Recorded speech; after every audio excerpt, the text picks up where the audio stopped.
Gilalia Cuevas. Aquí está. Pues vamos a orar antes de iniciar.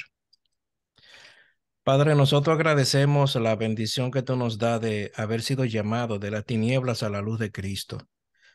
Y gracias porque en Cristo tú nos has concedido el perdón de todos nuestros pecados por tu gracia. Nos ha lavado con la sangre preciosa del Cordero y nos ha concedido también en tus misericordias ser en tus manos, instrumento por medio del cual prediquemos a otros el Evangelio, y tu gracia se va manifestando conforme a tu santa voluntad.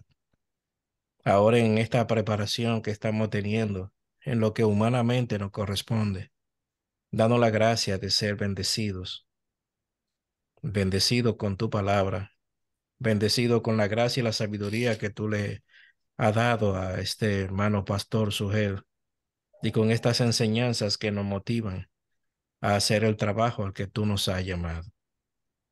Te damos la gracia y te damos la gloria, porque sin ti y lejos y fuera de ti, nada podemos hacer. Bendice al pastor Jonathan en la gestión que tiene en este momento, que está haciendo, y ayúdale en toda esta gestión. Y gracias por la disposición y la dirección que tú le diste para empezar con este tema de estudio. En el nombre de Jesús te pedimos y damos gracias. Amén. Amén. Bien, antes de que nosotros empecemos a leer el material que me habló el pastor Jonathan, que están todavía entrando en el capítulo 3, yo quisiera preguntarles, a ver si ustedes tienen en mente, si recuerdan, cuáles han sido los dos puntos anteriores que se ha discutido en lo que se llama las anclas teológicas. Si alguno recuerda el primer punto y lo puede mencionar, se lo voy a agradecer en gran manera. ¿Quién lo recuerda? Sin mirar el libro, claro.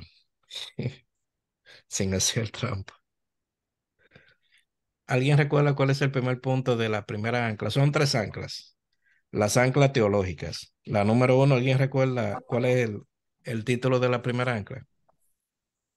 Dios Pastor, creo habla, que es Dios Dios habla y hablando. Dios sigue hablando, algo así. Eh, Ajá, Dios ha hablado. Dios Dios ha habla y hablado sigue hablando. tan cerquita. Dios ha hablado Hablando. Y tan sigue hablando, cerquita. algo así. Y actúa hablando correctamente. Ese es el primer punto. Dios ha hablado y continúa hablando. El segundo, ¿recuerdan el segundo? Estoy seguro que ustedes lo recuerdan. ¿Recuerdan el segundo? Dios ha Dios hablado a través de su palabra. de su palabra. Dios habla Ujú. hoy a través de su palabra escrita. Amén. Y el tercero ya eso lo tienen ahí en la mano. Dios nos ordena predicar su palabra. Muy bien. Y lo dice aquí, Dios nos ordena predicar su palabra para hacer oír públicamente su voz. El domingo pasado, cuando estaba en este viaje por allá, por Orlando, Florida, yo acostumbro y siempre le digo a mi esposa, mira, cuando tomamos vacaciones de trabajo, pero no de la iglesia. De manera que cuando hacemos un viaje, no importando el país o el lugar en el que estemos, siempre buscamos una iglesia donde ir a escuchar su palabra. Porque las escrituras nos demandan que cada uno de nosotros, como hijos del rey, miembros de su cuerpo, debemos salir a adorar el día que Dios ha llamado a adorar, el domingo. Y me hubiese gustado, con toda sinceridad, me hubiese gustado que el líder de la iglesia a la que fui hubiese estado participando de esto que ustedes están participando, porque el tiempo va caminando y el tema de la predicación en las iglesias se va tornando escaso. Una buena predicación es algo escaso, completamente escaso.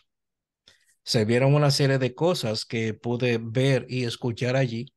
No voy a entrar en detalles por a cuestión del tiempo, pero da mucha preocupación. No voy a decirle que da pena, porque no es el tema, es preocupación el hecho de que hay muchos que están involucrados, inmersos en la predicación.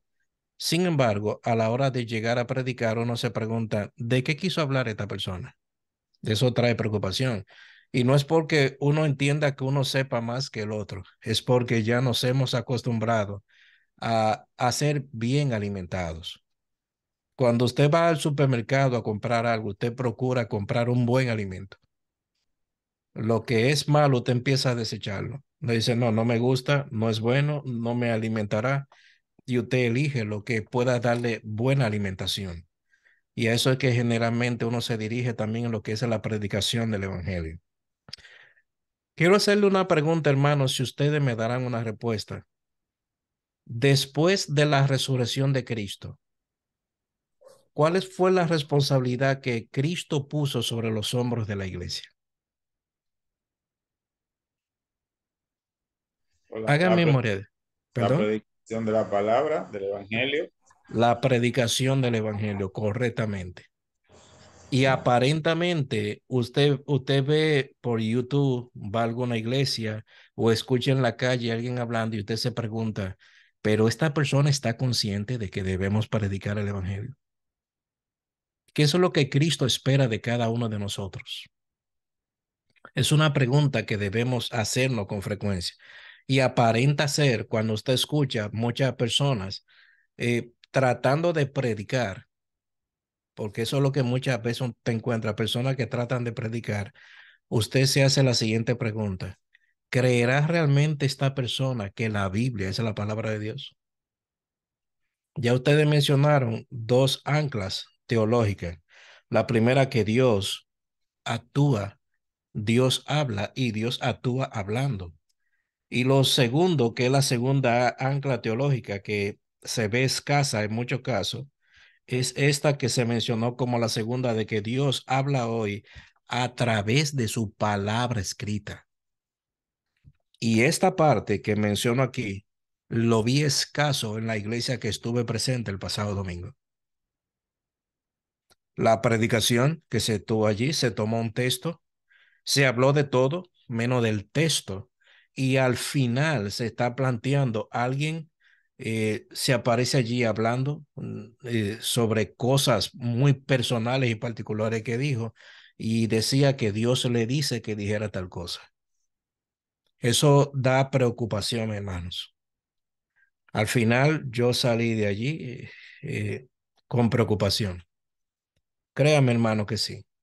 Vamos a ver un par de textos para que veamos la importancia de que debemos tomar muy en serio el tema del evangelio y de predicar exactamente o hablar exactamente lo que Dios ha planteado en su palabra.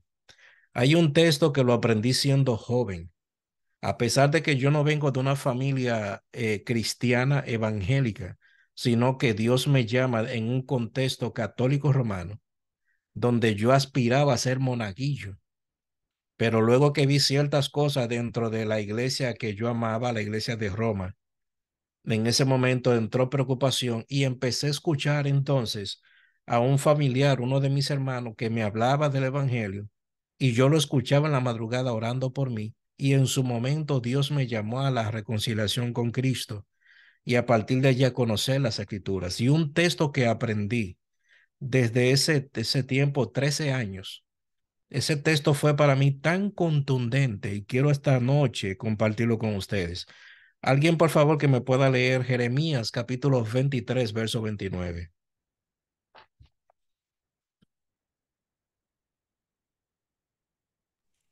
Jeremías 23-29 dice, 23, 29, palabra correcto. como fuego, dice Jehová, y como martillo que quebranta la piedra.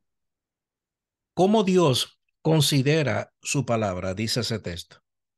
Hágale pregunta al texto. ¿Cómo Dios considera su palabra?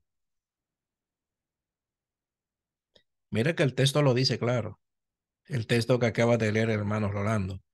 ¿No es mi palabra como fuego, dice Jehová, y como martillo que quebranta la piedra? Así Dios considera su palabra. Recuerde que la palabra trata con el corazón humano, con nuestros corazones, donde su palabra nos quema. ¿Recuerdan ustedes el momento en que iban los discípulos en el camino de Maús, que iban hablando con aquel que ellos entendían que era un forastero y era el Señor Jesucristo que iba hablando con ellos? Cuando aquellos hombres dijeron, ¿no ardía nuestro corazón cuando nos abría las escrituras? ¿Recuerdan ustedes esa porción? Y es porque la palabra de Dios es como fuego. Y observe que en la otra parte del texto dice que es como martillo que quebranta la piedra. Porque nuestros corazones, cuando somos impíos, cuando somos incrédulos, cuando no estamos en Cristo, nuestros corazones son como piedra y necesitan ser martillados por la palabra de Dios para ser desmenuzados, rotos, y el alfarero, quien es nuestro Dios, haga de nosotros una nueva criatura. Esa es la palabra de Dios. De ahí que debe existir en nosotros una preocupación profunda delante de Dios, tal como como él tiene por título el libro que estamos estudiando, delante de Dios, para que haya en nosotros el sentir de predicar y enseñar justa y rectamente lo que Dios dice en su palabra, porque su palabra es como fuego, es la palabra de Dios, la que trata con el corazón humano. Hay otro texto que quiero que veamos, libro de los Salmos, capítulo 19, verso 7. Salmo 19:7 dice, la ley de Correcto. Jehová es perfecta que convierte el alma. El testimonio de Jehová es fiel que hace sabio al sencillo. Obsérvese, ¿qué hace la ley? Que cuando habla de la ley no se refiere a los 10 mandamientos, sino se refiere a todos los dichos de Jehová, es decir, va desde el libro de Génesis hasta el libro de Apocalipsis. ¿Qué hace la ley, la palabra de Dios? Tiene una particularidad, es perfecta, convierte el alma.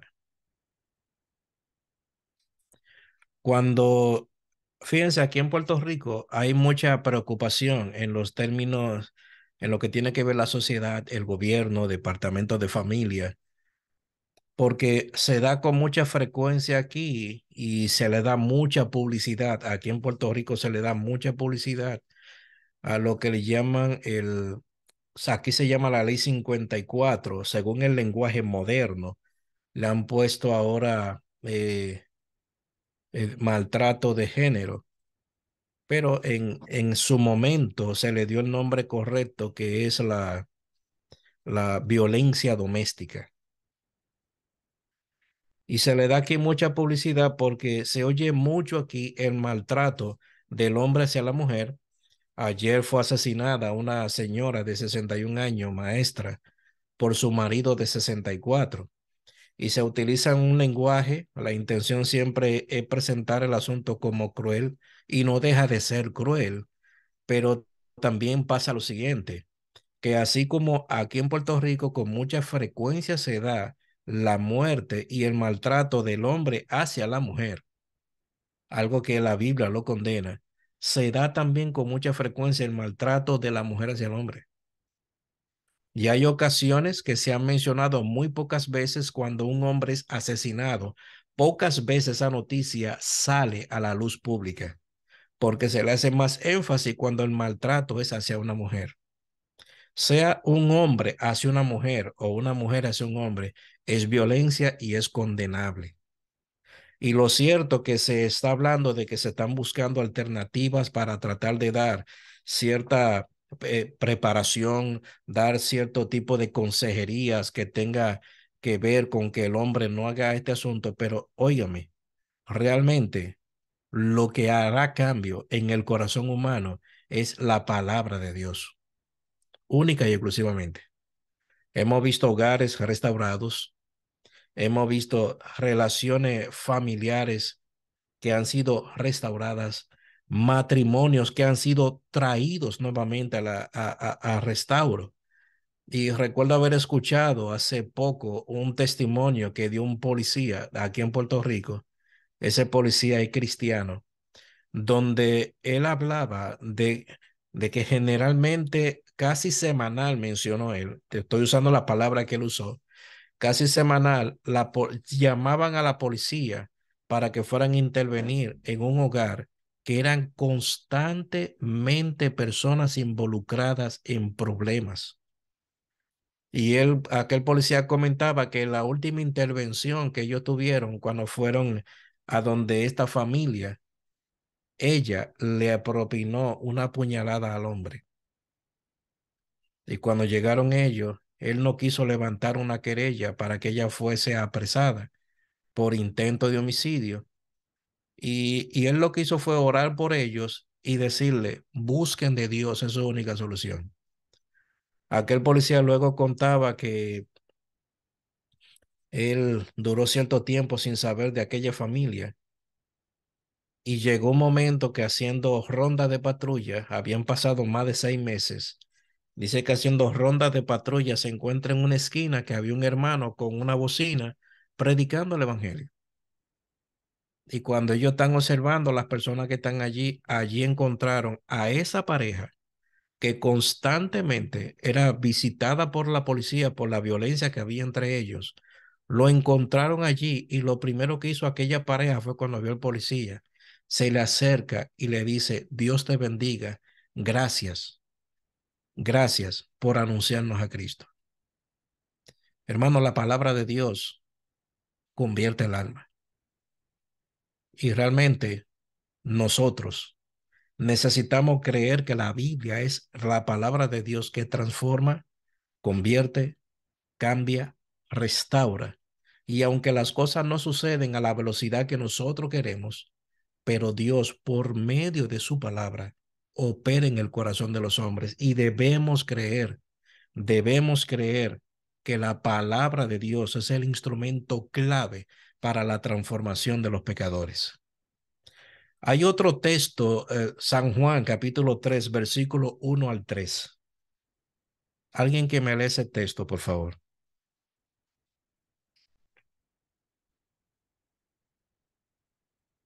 Evangelio de Juan, capítulo 3, verso 1 al 3. Dice, había un hombre de los fariseos que se llamaba Nicodemo, un principal entre los judíos. Este vino a Jesús de noche y le dijo, Rabí, sabemos que has venido de Dios como, como maestro, porque nadie puede hacer señales que tú haces, si no está Dios con él. Respondiendo Jesús le dijo, de cierto te digo, que el que no naciese de nuevo no puede ver el reino de Dios. Léete hasta el 5, Rolando, por favor. Señor, señor. Sí, puede leerte el 4 y el 5 también. El 4 dice, Nicodemo le dijo, ¿cómo puede un hombre nacer de viejo? ¿Puede acaso entrar por segunda vez en el vientre de su madre y nacer? Respondió Jesús, respondió Jesús, de cierto te digo, que el que no naciere del agua y del espíritu no puede entrar en el reino de Dios. Obsérvese que aquí está hablando Jesús con Nicodemo acerca de nacer de nuevo para que pueda entrar al reino de los cielos. Jesús le dice que ninguna persona que no nazca de nuevo, primero, no puede ver. Segundo, no puede entrar en el reino de Dios. ¿Cuál es el instrumento que Dios utiliza según ese texto y según la enseñanza de Cristo para que una persona pueda ver y entrar en el reino de Dios? El Espíritu y la palabra. Ahí está el tema, el Espíritu y la palabra. ¿Qué tiene que ver el Espíritu con esto? El Espíritu Santo toma la palabra de Dios y la aplica en el corazón del hombre. Y por eso el versículo 5, cuando Jesús le dice a Nicodemo que el que no naciere del agua y del Espíritu, no le está hablando de ser bautizado en agua, sino que en el Evangelio de Juan, el término el agua es un símbolo que apunta directamente a la palabra de Dios. El capítulo 15 del Evangelio de Juan, creo que verso 3, el Señor Jesucristo hablando con los discípulos le dice en su momento, ya vosotros estáis limpios por la palabra que os he hablado. Y posteriormente Pablo en el capítulo 5, verso 22 al 26 de la carta a los Efesios, dice claramente que la esposa, refiriéndose a la iglesia, es santificada por la palabra. Y lo mismo acontece con nuestras esposas en nuestra responsabilidad. De manera, hermano, que la palabra de Dios es determinante para lograr cambios en la vida del hombre, para lograr que el hombre nazca de nuevo, pueda ver y entrar en el reino de Dios. Y nosotros como creyentes podemos darnos cuenta que todo lo que nosotros podemos ver, hacer y vivir en la vida cristiana es el resultado de la palabra de Dios al operar en nosotros. Hay un texto en Primera Tesalonicenses, creo que el capítulo 2, versículo 23, que dice que cuando el apóstol Pablo escribe la carta a la gente de Tesalónica, una de las cosas que dice aquel texto es que la palabra de Dios actúa en vosotros, los creyentes, de manera que Dios habla y su palabra continúa obrando en nuestros corazones, porque la palabra de Dios es viva y es eficaz. Y hay un texto del cual le quiero mencionar también para luego la hermana Gildalia nos lea la porción de hoy. Es Mateo capítulo 28. Mateo capítulo 28, verso 16 al verso 20. Dice, Vamos a leer ese texto también. pero los 11 discípulos se fueron a Galilea, al monte donde Jesús les había ordenado. Cuando le vieron, le adoraron, pero algunos dudaban. Y Jesús se acercó y les habló diciendo, toda potestad me es dada en el cielo y en la tierra. Por tanto, id y haced discípulos a todas las naciones, bautizándolos en el nombre del Padre, del Hijo y del Espíritu Santo, enseñándoles que guarden todas las cosas que os he mandado. Y aquí yo estoy con vosotros todos los días hasta el fin del mundo. Ok, de manera breve observe en este texto algunas cosas. ¿En quién está amparada la gran comisión? ¿En los discípulos? ¿En la iglesia? ¿O en la persona de Jesús? Pastor, yo pensaría que los discípulos, En Jesús también. Estoy hablando aquí. Ok. ¿Y qué estaba diciendo Rolando? yo pensaría que en los discípulos, porque él se dirigía a los discípulos. Ok. Veamos lo siguiente. Los discípulos reciben la responsabilidad de hacer el trabajo, pero el trabajo de la predicación, el trabajo de la palabra de Dios, está amparada en la persona de Jesús. Por eso se ve que el texto dice, creo que el verso 19, toda potestad me es dada en el cielo y en la tierra. La pregunta es, ¿la potestad de qué recibió Jesús? Jesús recibe la potestad de dar vida eterna. Y como posteriormente aparece en el capítulo 17 de Juan, cuando Jesús está allí hablando en ese tiempo que pasa en oración delante del Señor, es la oración más larga de Jesús que aparece registrada en las Escrituras. Allí aparece Jesús, dice, Padre, glorifica a tu Hijo al lado tuyo, glorifica a tu Hijo al lado tuyo. Porque él dice, yo, todos los hombres que me diste le he dado vida eterna, tuyos son y me lo diste y han confiado y le he hablado tu palabra. La gran comisión, hermanos, se encuentra amparada en la persona de Jesús. Hasta el punto que cuando tomamos los 4 evangelios y el capítulo 1 del libro de los Hechos, nosotros vamos a encontrar algunas directrices que Cristo le dio a los discípulos que por lo general no se menciona con frecuencia. Una de las directrices que los discípulos reciben según Lucas 24, verso 42 al 47, es que Jesús le dice a su discípulo que en su nombre se predique el arrepentimiento y el perdón de pecados, iniciando desde Jerusalén. Cuando Marcos menciona nuevamente el tema, hablando de la gran comisión en el capítulo 16 del Evangelio de Marcos, del verso 14 al 16, la orden fue la siguiente: id y predicad el Evangelio a toda criatura. Los hombres que son salvados, los que llegan a la fe al arrepentimiento, es gracias a que la iglesia realice el trabajo de la predicación. Y aquellos que creen y que el Espíritu Santo lo convence son traídos a Jesús. Y esos que son traídos a Jesús son lavados y perdonados porque Jesús fue quien hizo la obra en la cruz.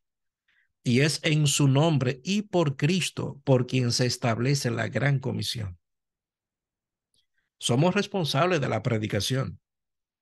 Por esto debemos ser fieles en lo que predicamos, responsables en lo que enseñamos, porque la intención obviamente es que los hombres se salven por medio, como dice en 1 Corintios 1:21, por medio de la locura de la predicación. Y la predicación, hermanos, es una actividad tan antigua como la humanidad misma. Si ustedes observan desde la misma creación del hombre, Dios se ha mantenido hablando y actúa de esa manera. Y Satanás, cuando se introduce como intérprete de la ley, de la palabra de Dios, en Génesis capítulo 3, Satanás se introduce como un intérprete, sembrando duda en el corazón de Eva cuando va y le dice, según Génesis 3, con que Dios os ha dicho. Porque el mismo Satanás está plenamente convencido de que la palabra de Dios trae transformación a la vida del hombre. Por eso es que existe, hermano, una intención, una agenda tan fuerte del mismo infierno, de que la palabra de Dios se tuerza, de que no se enseñe ni se predique la palabra de Dios, porque Satanás sabe, como dice en el libro de Apocalipsis, que le queda poco tiempo y Satanás está plenamente convencido de que el evangelio predicado con fidelidad es un evangelio que traerá transformación al corazón de los hombres. Por eso, hermano, debemos estar convencidos, conscientes de que ese libro que usted tiene en la mano es la palabra de Dios que vive y permanece para siempre. Hebreo 4:12, porque la palabra de Dios es viva y eficaz y más cortante que toda espada de dos filos y penetra hasta partir el alma, las coyunturas y los tuétanos, discierne los pensamientos y las intenciones del corazón.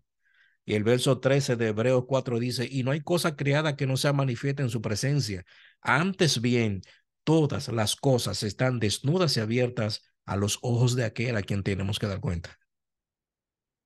Y eso, hermano, nunca lo olvidemos. Nunca, nunca, nunca lo olvidemos.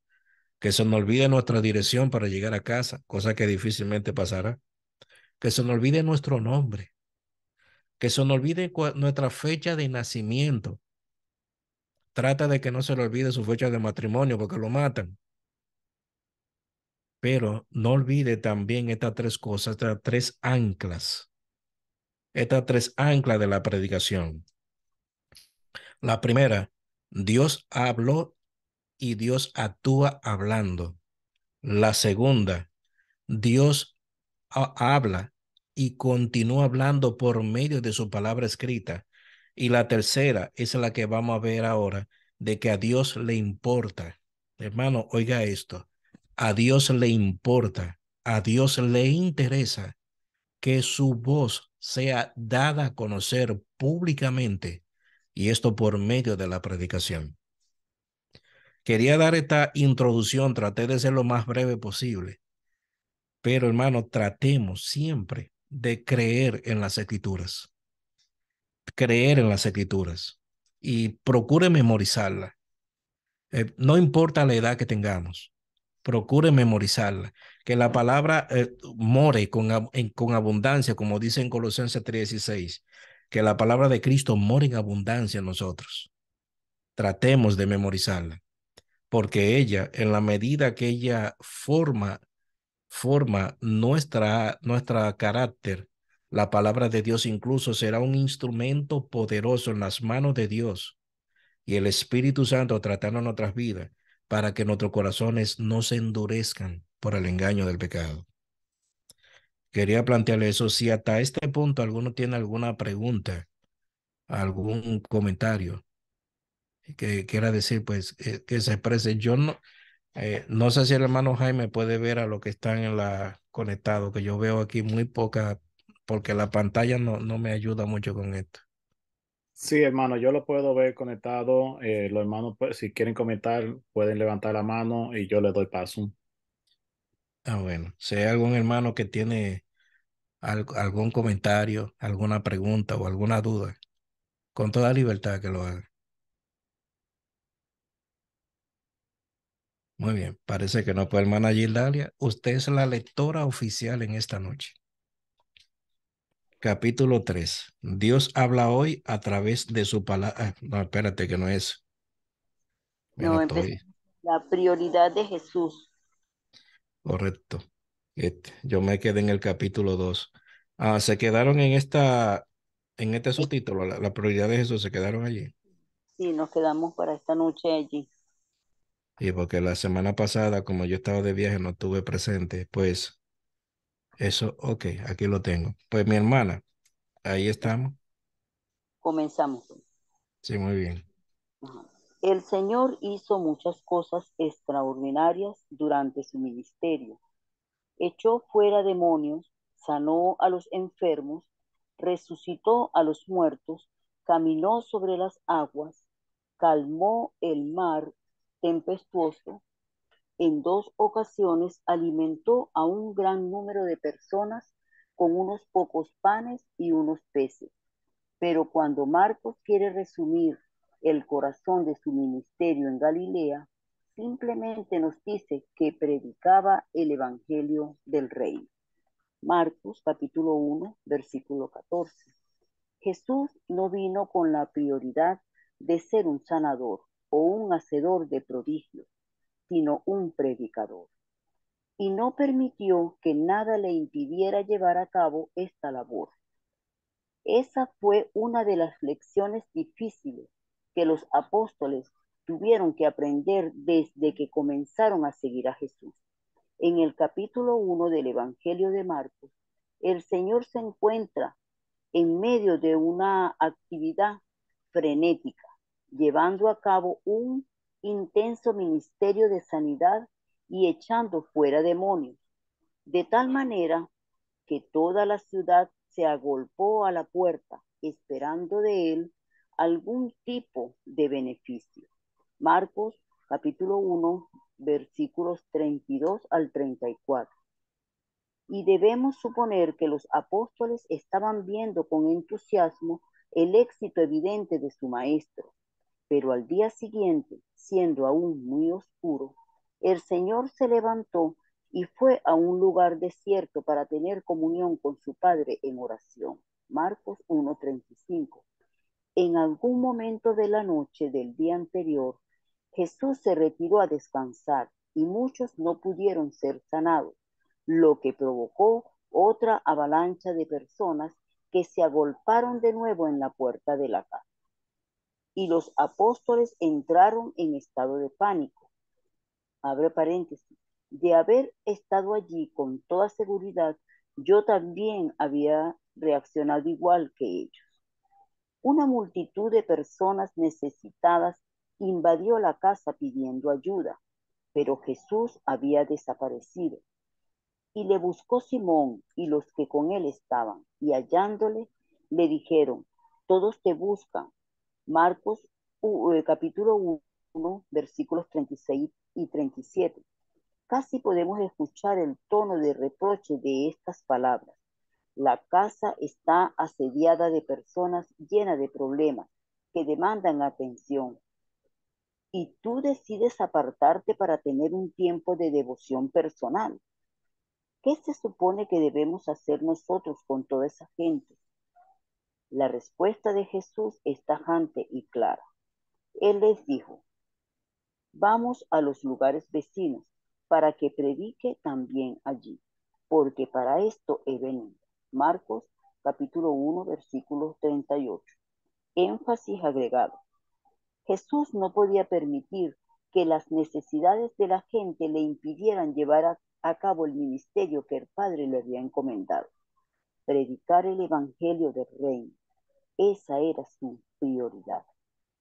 Un expositor inglés de principios del siglo XX, llamado Dick Lucas, predicó un mensaje basado en esta sección del Evangelio de Marcos, titulado ¿Cómo arruinar tu ministerio? La fórmula es muy sencilla. Primero, obtén el poder para sanar todas las enfermedades. Después, aglutina alrededor de ti a una multitud de personas enfermas, pero en vez de sanarlos a todos, apártate de allí diciéndoles que vas a hacer un viaje para dedicarte a predicar la palabra.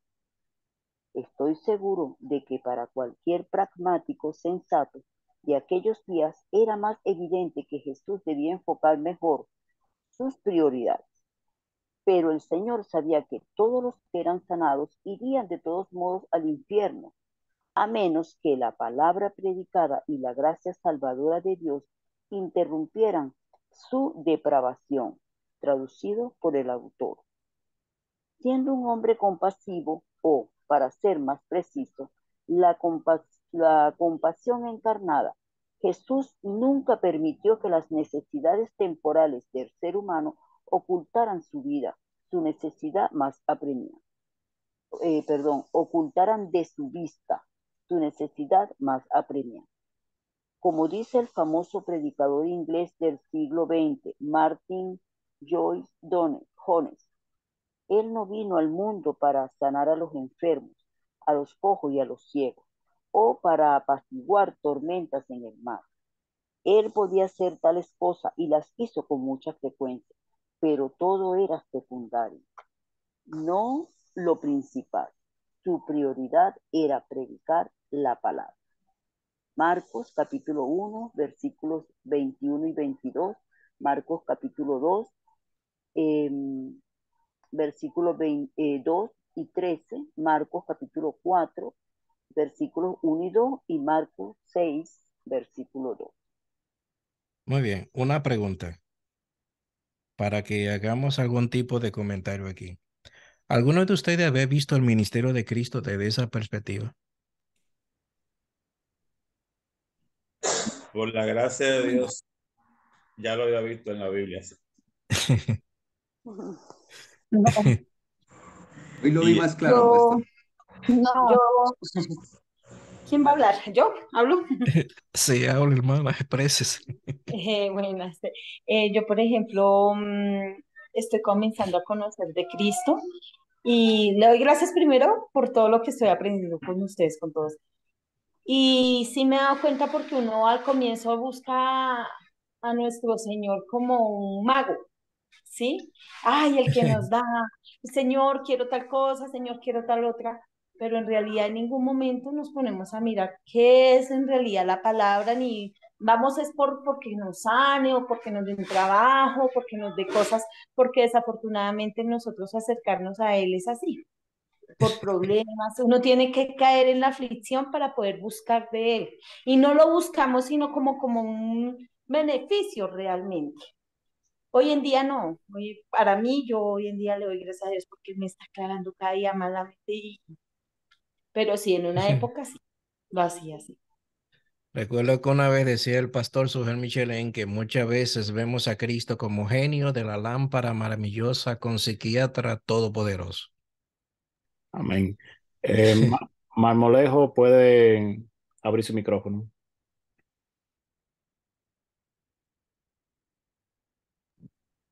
Buenas noches. Excusen la tardanza, que tengo un poquito de dolor de cabeza. Estaba esperando que se me fuera, me tomé algo.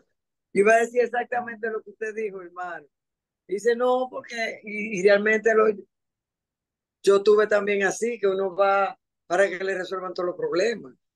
Y yo diría, eh, es un psiquiatra todopoderoso mezclado con genio de la lámpara de Aladino.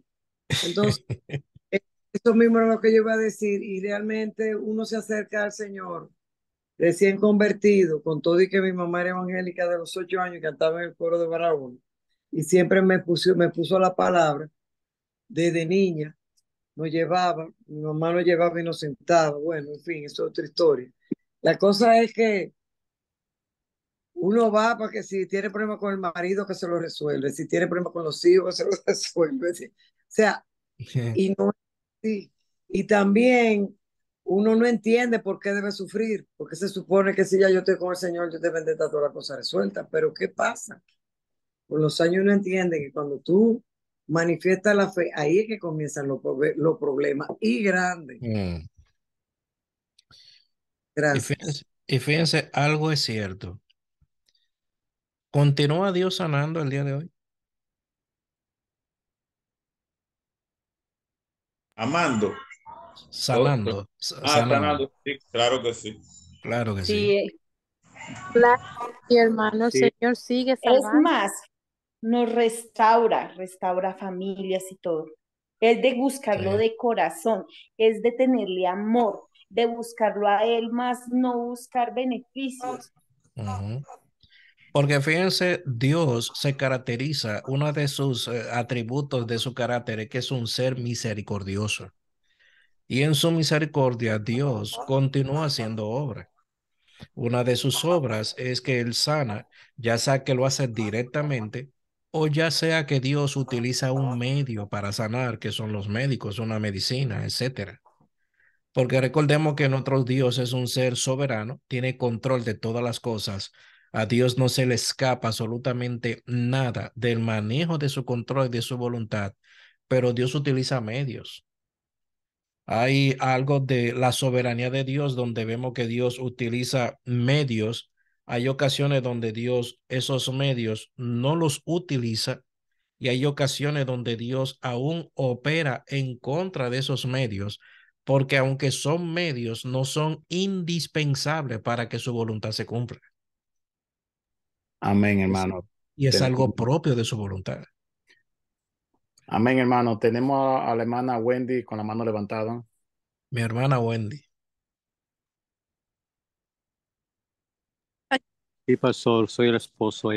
Justamente A ver. cuando, justamente cuando llegamos a la iglesia, todos llegamos con una diferente necesidad. Eh, como dice Cristo, los enfermos son los que necesitan cuando llegamos con esa mentalidad. Pero luego cuando comenzamos a leer los evangelios de Cristo, vemos que Cristo, la efectividad que Él tiene cuando lleva la palabra en glorificar el reino del Señor es grande.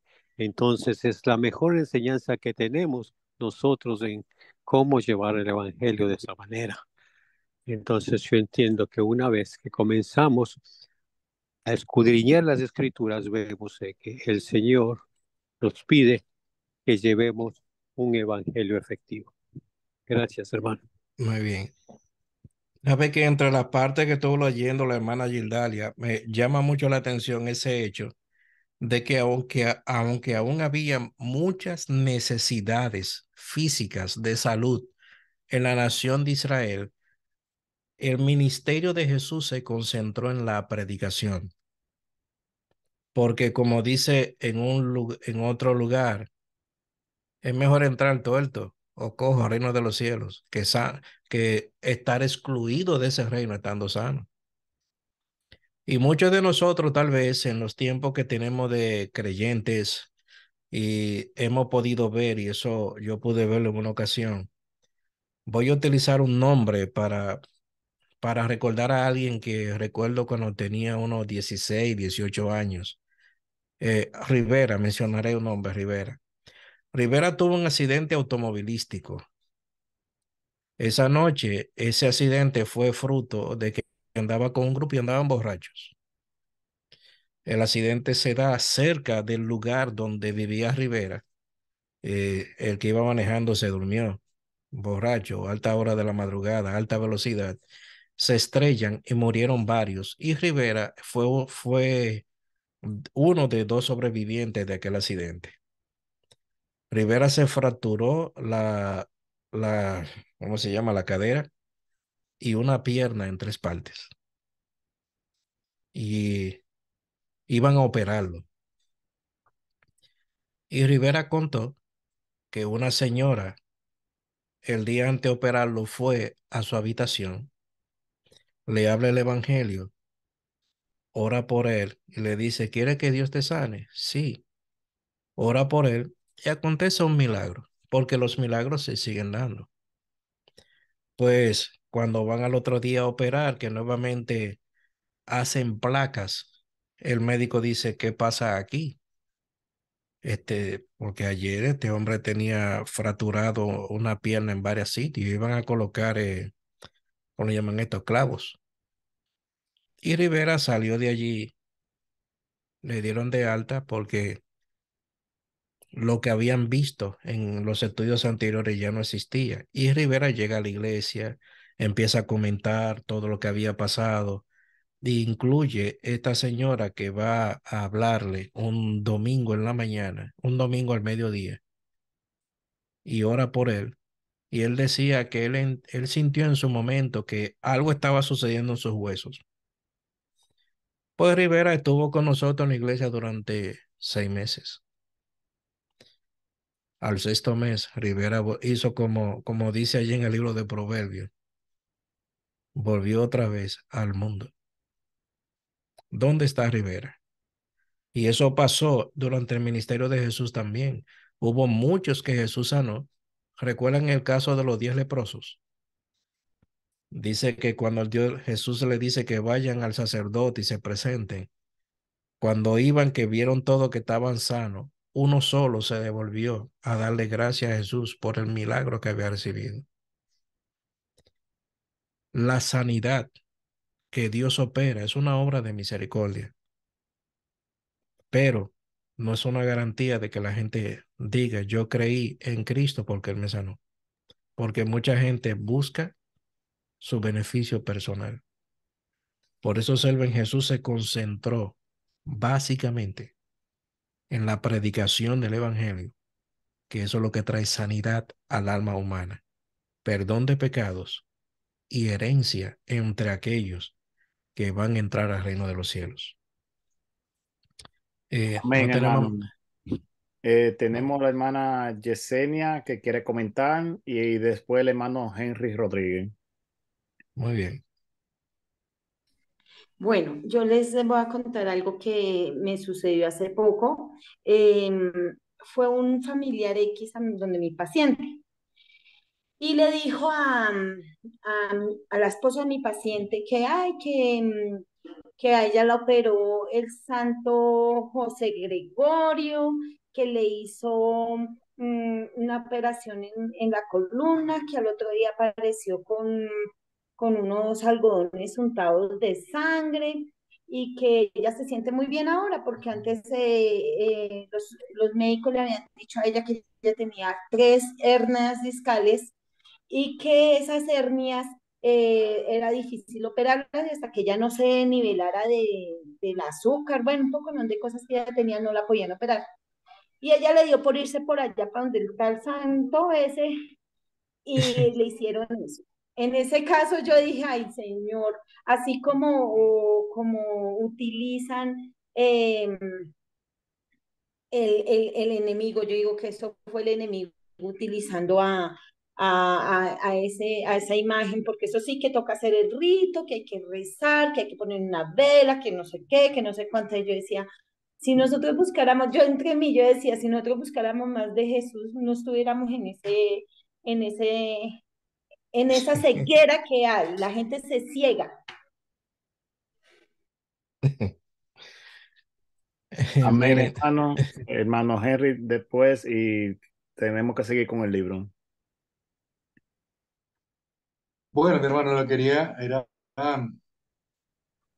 aportar algo, y es acerca de lo que te decía el hermano Freddy anteriormente, porque pareciera contradictorio cuando vemos toda esta cantidad de personas que se acercaron a Jesús con todos aquellos problemas de salud y que el Señor les iba sanando. Pero entonces Jesús, cuando se retira a tener esa comunión con su Padre, y que los discípulos colapsaron allí porque no encontraron qué hacer y, como dice el libro, hablaron de una manera en la cual estaba expresando ellos que habían colapsado y que no sabían qué determinación tomar. Sin embargo, Jesús, y es lo que me llama la atención, es que Jesús les dice a ellos que, bueno, tenemos que ir a otros lugares a predicar porque eso fue la prioridad, a eso he venido. No les dice a los discípulos, vayan, hablen con ellos, díganle o denle estas instrucciones. No, sencillamente lo que Jesús quería hacer y a lo que estaba enfocado, a eso vino, eso fue lo que él vino a hacer. Luego, cuando nos damos cuenta de que el énfasis de nuestro Señor era predicar, llevar el mensaje, nosotros en este tiempo, ¿verdad? Podemos decir, pero ¿qué pasó entonces si el Señor va y no es que debe, sino va y ve a la gente que está enferma y que necesita salud y por qué entonces no le sana a nosotros en este tiempo. Tenemos que estar claros que el enfoque nuestro, como empezamos a ver al principio, es llevar el mensaje, el poder ir, y yo creo que Mm. ustedes lo han experimentado, se ve en lugares, en hospitales, algunas veces clínicas, donde va la gente a llevar el mensaje, pero lo lleva de una manera, o sea, entre comillas, como que solamente para la enfermedad. Y el Sí, enfoque primordial tiene que ser el mensaje de salvación, porque al ser llevado el mensaje de salvación, así no ocurre el llamamiento inmediato de nuestro Señor que da la semilla y luego entonces se opta por hablarle de la salud. Sin embargo, cuando hablamos de salud, se habla, está como que inmersa las dos, la salud del cuerpo y la salvación. Entonces, el punto en cuestión es este. No es que haya una contradicción en que qué pasa porque no se sana primero o no lo sana primero y después lo salva, porque no es el orden. Jesús lo enfocó allí en lo que acabamos de leer. Primero el enfoque era directo a predicar y luego correcto. esperen, porque probablemente yo regreso y tomo la opción de poder orar por la sanidad de los otros. Nosotros tomemos el mismo enfoque, veamos que lo primero es la salvación y cuando estemos con alguien que esté enfermo, oremos porque el Señor haga su voluntad. Correcto, por eso es la preocupación que debe haber por la predicación. Yo he hecho en algunos contextos una pregunta, y la pregunta que he hecho en algunos contextos es, ¿sucedieron sanidades bajo el ministerio de Judas Iscariote? Algunos se quedan callados, otros dicen, bueno, creo que no.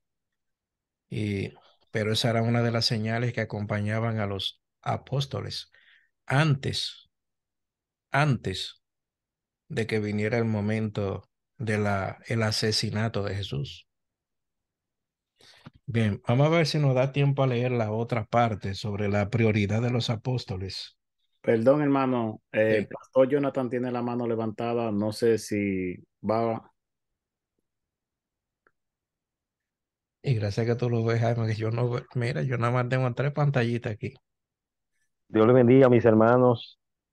De Amén. verdad que el tema está muy, muy bueno. Lo he estado aquí disfrutando calladito. Este, me gustó ese comentario que hizo nuestro hermano Henry, siguiendo la misma línea de enseñanza del pastor Freddy, de que el enfoque primordial que debemos tener es la predicación de la verdad de Dios. Porque los milagros, por ejemplo, hay iglesias que así como las tiendas ponen especiales, venga, dos por uno, dos por uno. Así hay iglesias que dicen noche de milagros y sanidades. Y todo el mundo, todo el que esté enfermo quiere ir. Esas iglesias se llenan porque le están ofreciendo a la gente eso, la sanidad del cuerpo. Sin embargo, ese no debe ser nuestro enfoque. Nuestro mayor enfoque es predicar la verdad porque sabemos que también hay un poder engañoso Mm, que hace los mismos milagros. O sea, lo mismo que hacía Moisés, lo hacían los magos también. Entonces, miren lo que dice este texto en Juan 8:44. Hay algo que Satanás no puede hacer, que es hablar verdad, porque no hay verdad mm. en él. Entonces, pero hay milagros engañosos. Hay milagros engañosos. Hay gente que le han dicho, ay, Señor, dame un numerito. Y van donde un brujo y le dan los numeritos y se sacan. ¿Y usted cree que fue Dios?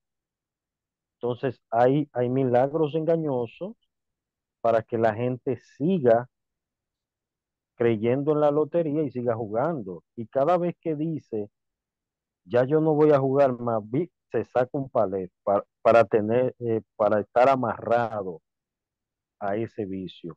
Juan 8:44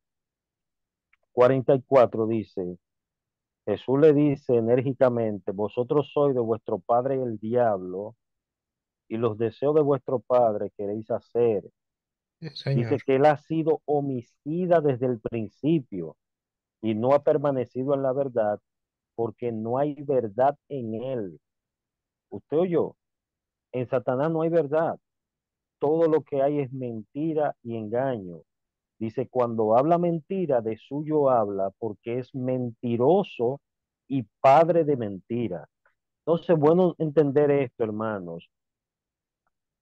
Hay iglesias que lo que están ofertando hoy en día es noche de milagros y sanidades.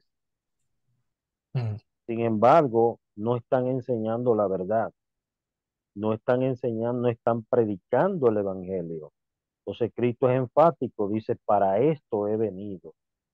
De hecho, el Señor en ocasiones se apartaba de las multitudes porque solamente le estaban buscando porque él le daba la comida. Entonces había muchos que estaban detrás de él, detrás de los milagros, de los panes y los peces, detrás de ser espectadores, pero no porque realmente querían ser transformados por medio de la palabra.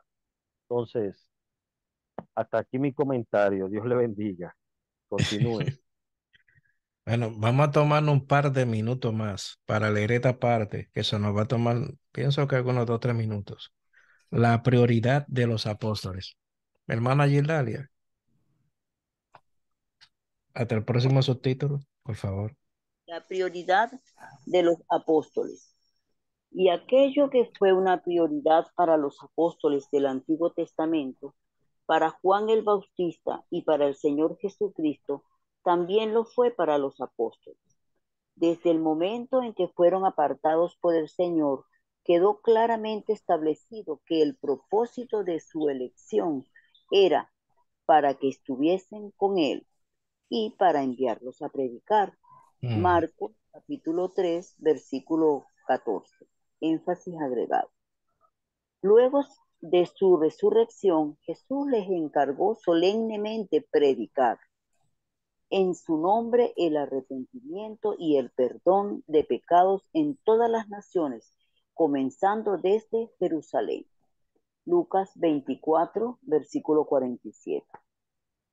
Basta darle una ojeada al libro de los Hechos para ver la seriedad con la que los apóstoles llevaron a cabo esta comisión. Como, entre comillas, para muestra un botón. Voy a limitarme a un solo ejemplo. El incidente que dio lugar a la elección de los que muchos entienden que fueron los primeros diáconos. La historia es muy conocida. Los judíos de origen griego comenzaron a murmurar alegando que las viudas de los hebreos tenían un trato preferente sobre sus viudas en la distribución diaria de los alimentos. Es el segundo incidente interno que sufre la iglesia después de la muerte de Ananías y Zafira. Y era muy serio, por cierto. Esta crisis debía ser atendida con urgencia y con mucha sensibilidad y tacto pastoral. ¿Qué hicieron los apóstoles? Convocaron a la multitud de los discípulos y dijeron, no es justo que nosotros dejemos la palabra de Dios para servir a las mesas. Buscad, pues, hermanos, de entre vosotros a 7 varones de buen testimonio, llenos del Espíritu Santo y de sabiduría, a quienes encarguemos de este trabajo, y nosotros persistiremos en la oración y en el ministerio de la palabra. Hechos, capítulo 6, versículos del 2 al 4. Me pregunto cómo habrían reaccionado hoy muchos líderes cristianos ante una crisis como esta. Después de todo, ¿no debería la iglesia ser sensible a las necesidades de la gente y en especial a la de sus miembros más vulnerables? ¿De qué sirve predicar la palabra si el pueblo tiene hambre y se siente descuidado? Pero los apóstoles tuvieron el discernimiento necesario para ver el peligro detrás del peligro. Por eso, y bajo la guía del Espíritu Santo, buscaron una solución al problema de las viudas, preservando al mismo tiempo los dos aspectos más importantes de su ministerio, la oración y la predicación de la palabra, en ese orden. ¿Y cuál fue el resultado? Y crecía la palabra del Señor y el número de los discípulos se multiplicaba grandemente en Jerusalén. También muchos de los sacerdotes obedecían a la fe. Hechos, capítulo 6, versículo 7. Dios bendijo la determinación de los apóstoles de mantener la oración y la predicación en el máximo nivel de sus prioridades. Amén. Ujú. Observen, hermanos, es determinante.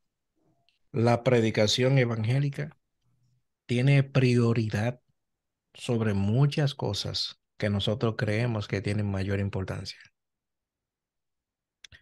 Para culminar aquí, ah, si ustedes observan la historia humana, entre ellos la historia bíblica, como decíamos en un principio, Dios habla y actúa hablando y Satanás se encarga a través de su obra como destructor, como el texto que mencionó el pastor Jonathan de Juan 8:44, como mentiroso. Se trata de aún de impedir en la medida que puede como un ser espiritual que la gente pueda discernir sobre lo que es mejor o lo que es conveniente. Si ustedes observan incluso en la vida de Adán, cuando Adán cae en pecado, ¿cómo se conoció lo que sucedió? ¿O cómo conocieron lo que empezaron a nacer después de Adán? Las cosas que habían sucedido en el huerto del Edén y porque él no estaba en el huerto. Es evidente que Adán, de alguna manera, y evidentemente fue por hablándole, porque vemos que Eva conocía todos los aspectos de la responsabilidad que él tenía, y era que Adán se lo había comunicado a su mujer, y obviamente la familia de Adán, esos primeros descendientes, también conocieron lo que había pasado, porque él se había encargado de hablarles a ellos. En esa generación, Dios levantó con el tercer hijo de Adán a una generación de hombres quienes tenían temor a Dios en sus corazones. Y dice en el capítulo 5 de Génesis que a partir del nacimiento de este tercer hijo de Adán, los hombres empezaron nueva vez a invocar el nombre de Dios. La pregunta, ¿cómo fue esto? Evidentemente que aquellos hombres se convirtieron en predicadores. La información que tenían, la tenían de Adán, quien era la fuente segura en ese momento de toda la información de lo que había pasado con la caída, lo que había pasado con la serpiente y lo que había pasado según la sentencia de Dios a cada uno de ellos, a Adán, a la mujer y a la serpiente por causa del pecado. La cuestión está, hermano, que después de esto se levanta Noé, a quien se le llama pregonero de justicia. Y recuerdo que el libro de Judas, no recuerdo el versículo que lo menciona, el libro de Judas es el libro pequeñito que está antes de Apocalipsis, y no es Judas Iscariote, sino que este Judas, un hermano de Jesús, menciona de que también se levantó Enoc, el séptimo desde Adán, que también se convirtió en uno de los predicadores de aquella época. La predicación, hermanos, es tan antigua como la humanidad misma, porque Dios ha puesto prioridad sobre esto, porque Dios actúa hablando y a Dios le interesa, a Dios le importa, es de su interés que su palabra sea dada a conocer de manera pública. Y ya vemos aquí dos ejemplos: Jesús, los apóstoles, y la semana próxima se verá entonces lo que corresponde al siguiente subtítulo: la prioridad de la iglesia a través de las edades. Amén, hermano. Tengo al hermano Rolando que tiene el micrófono abierto de hace rato. No sé si quiere comentar y después Henry. No, el hermano Henry, sí. Amén, hermano Henry. Bueno, lo que quería era sí comentar algo, pero primero era ver, no sé, llegar a un consenso. Si se podía, en lugar de usar esos 2 minutos que dijo el hermano Freddy, poder tomar un poco más de tiempo, son las 8 y 10 de la noche, pero yo no sé si alguno de ustedes está comprometido, porque si está comprometido no podemos tomar más tiempo, o sea, es una sugerencia en cuestión de tiempo. No sé qué dicen ustedes.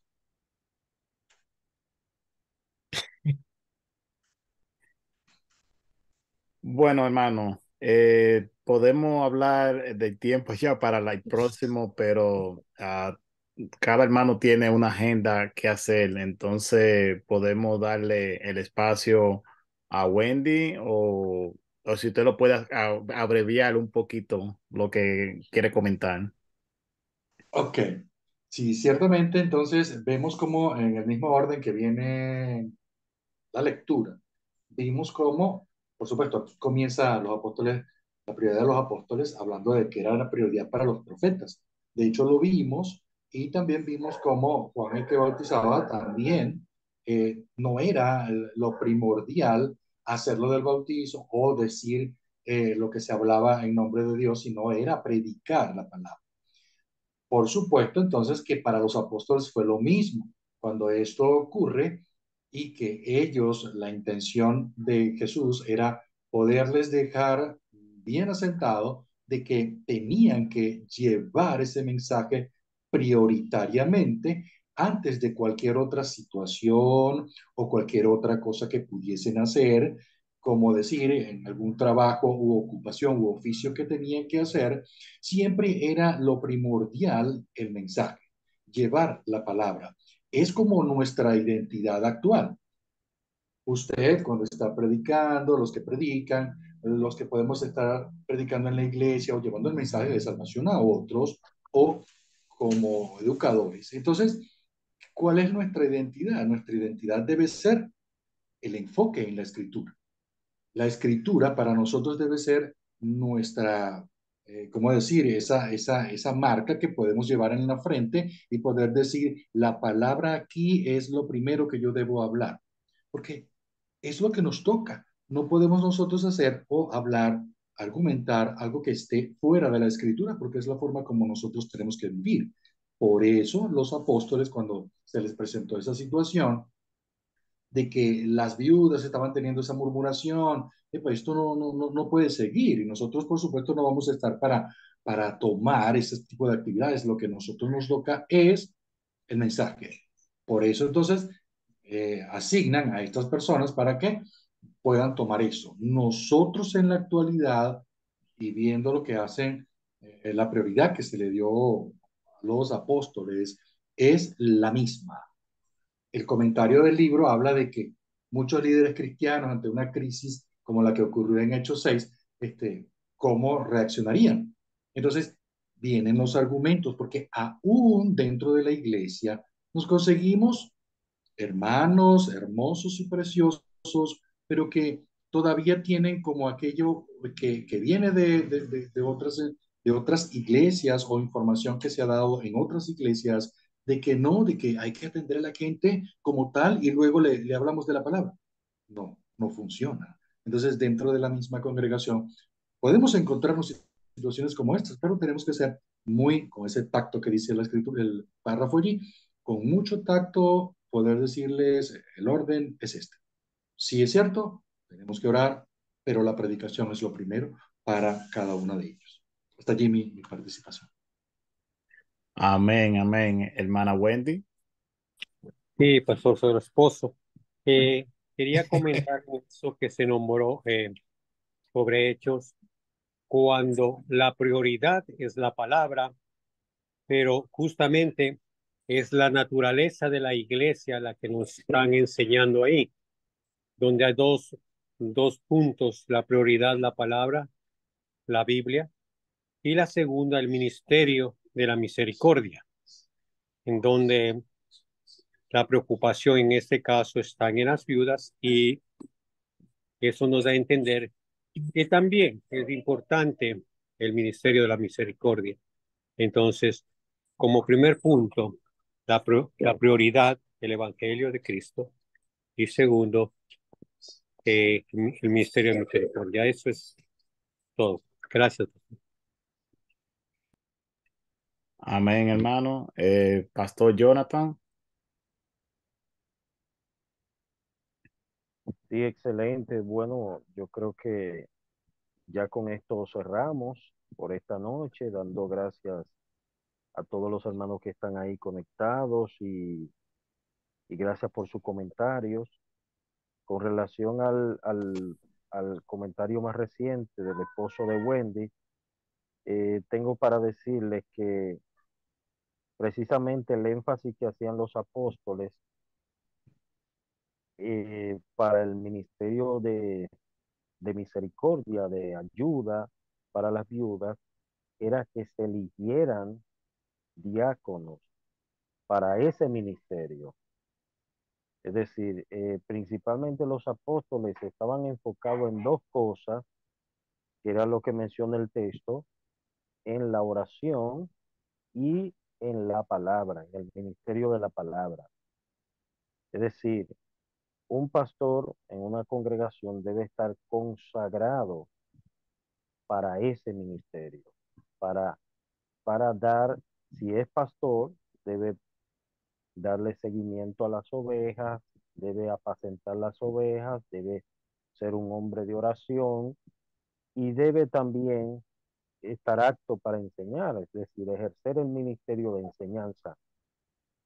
Pero en la iglesia hay varios ministerios, entonces hay otras personas que pueden, que pueden desempeñar eh, ese ministerio, por ejemplo, los diáconos o otro ministerio que se organice dentro de la congregación. Pero si el pastor está envuelto en tantas cosas, es muy probable que descuide una o descuide otra. Eso es todo. Puede culminar, hermano. Bien, pues vamos a orar.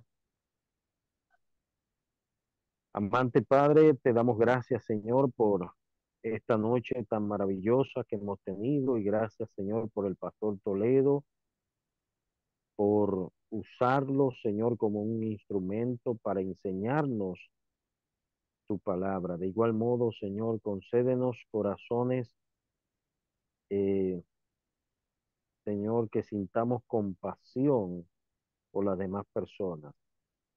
Así como Cristo sentía compasión por las multitudes, porque las veía desamparadas como ovejas que no tienen pastor. De igual manera, Señor, nosotros estemos enfocados, Señor, en pastorear el alma, los corazones, Señor, y llevarle también, Padre, lo que ellos necesitan, Padre Santo. Cuando yo estuve enfermo, no me visitasteis. Cuando tenía hambre, no me diste de comer. Y aquellos le preguntaron, ¿y cuándo, Señor, te vimos enfermo con hambre? Te dijo, por cuanto no lo hiciste con uno de estos pequeñitos, y lo hiciste a uno de esos pequeñitos, a mí me lo hiciste. Entonces, Señor, te pedimos que tú nos ayudes, Padre, a desarrollar esta visión y que nosotros podamos de igual manera mostrar el Evangelio, no solamente en palabras, sino mostrarlo en acción. Te lo rogamos, oh Padre, bendice a cada uno de los hermanos y que tengan una feliz noche y un descanso reparador en el nombre de Cristo. Amén. Amén. El Señor les Amén. bendiga y se pueden saludar. Amén.